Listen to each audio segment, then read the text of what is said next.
On the attack, we go, wake up, wake up, wake up, wake up. The what going on like Marvin said, sleepyhead, rise up out of that bed and reject the brain dead. Hey, everyday soldier. You fed up with Democrats and Republicans? Come on, this is America, people. And all we get is two choices. I can't believe that. Well, check it out, people. With me today to talk about what used to be the Alternative Party and now is the Imperative Party, the sixth-term Congresswoman and the presidential nominee for the Green Party for the President of the United States is Honorable Cynthia Mckinney.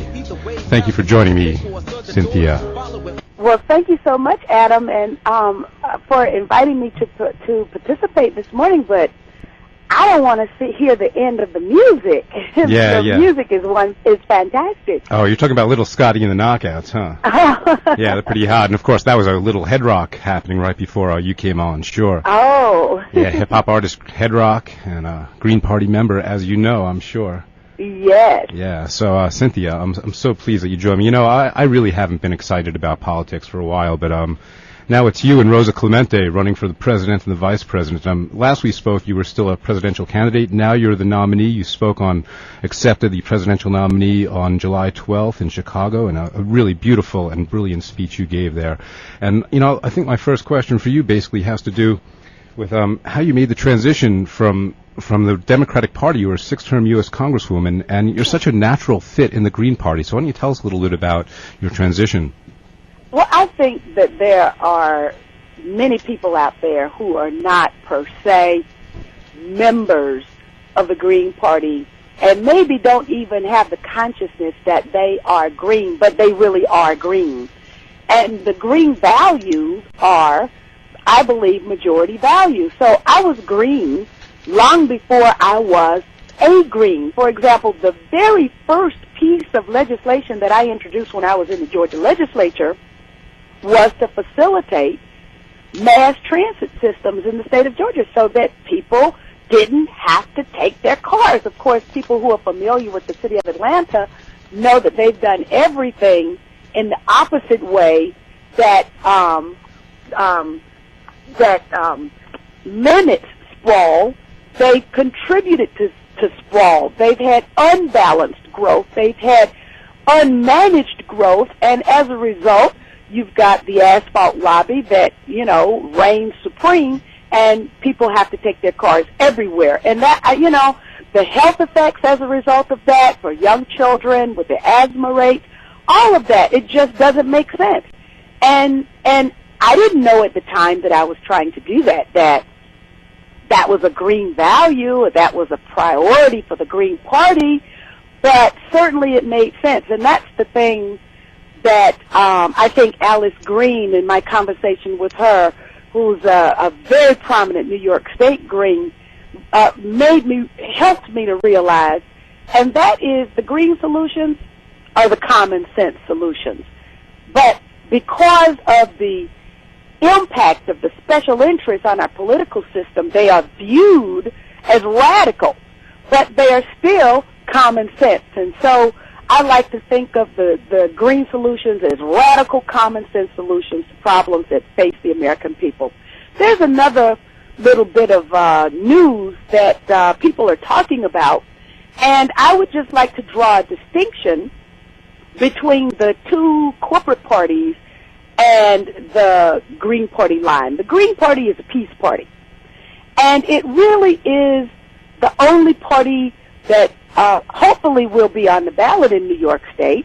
We do have an issue. We're in the process now of collecting signatures, and so we certainly would like for people to become petitioners. We would like for people to sign the petitions so that we can introduce these radical common sense ideas into the political discourse. But right now, you've got a community of people, old line, international relations thinkers, who would like us to believe, the American people to believe, that Russia and China are enemies. This plays directly into Dick Cheney's admonition that we must expect war for the next generation. Both of the presumptive nominees have endorsed this notion that Russia is an enemy of the United States. Now, nothing could be further from the truth.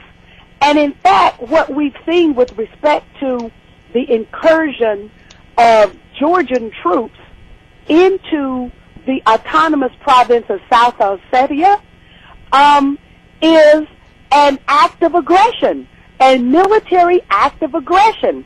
And most of these people who are in this autonomous region chose to hold Russian passports. So basically what we have is a situation where the Georgian leader, who is a proxy leader for U.S. interests in the region, and the United States has been extremely provocative at a time when I, for one, was saying we need to dismantle NATO as a result of the dissolution of the Soviet Union. It was a time for us to reap our peace dividend. And that meant that we didn't need a NATO anymore. The United States stood supreme as the sole superpower, particularly militarily, and now we know that we are a midget when it comes to morality, but at that moment we were the sole superpower on the planet. And we could have chosen a path toward peace, but instead our national leadership chose a path of war. And now what they are trying to do is take us into the matrix once again, to put us down into the rabbit hole where we only see and hear what they tell us. We believe what they tell us to believe, and we end up fighting. Our young people end up fighting and dying for interests that are not even for the U.S. national security. This is Zbigniew Brzezinski at his best. And so now we can see the impact and the influence of the Brzezinski Cold Warrior line of thinking, not only within the Democratic Party, but in the Republican Party, in the corporate press, because it is a line that is guaranteed to provide more and more and more toward the war machine, in defense spending, Pentagon spending, because it's not even defense spending at this point. It's Pentagon spending, and the Pentagon, of course, we know, has lost $1.3 trillion, and then on top of that, couldn't even assure that the coalition or the provisional authority in Iraq could get money in a safe and secure manner so that the Iraqi reconstruction could continue. They shipped $21 billion in cash over there, which quickly disappeared.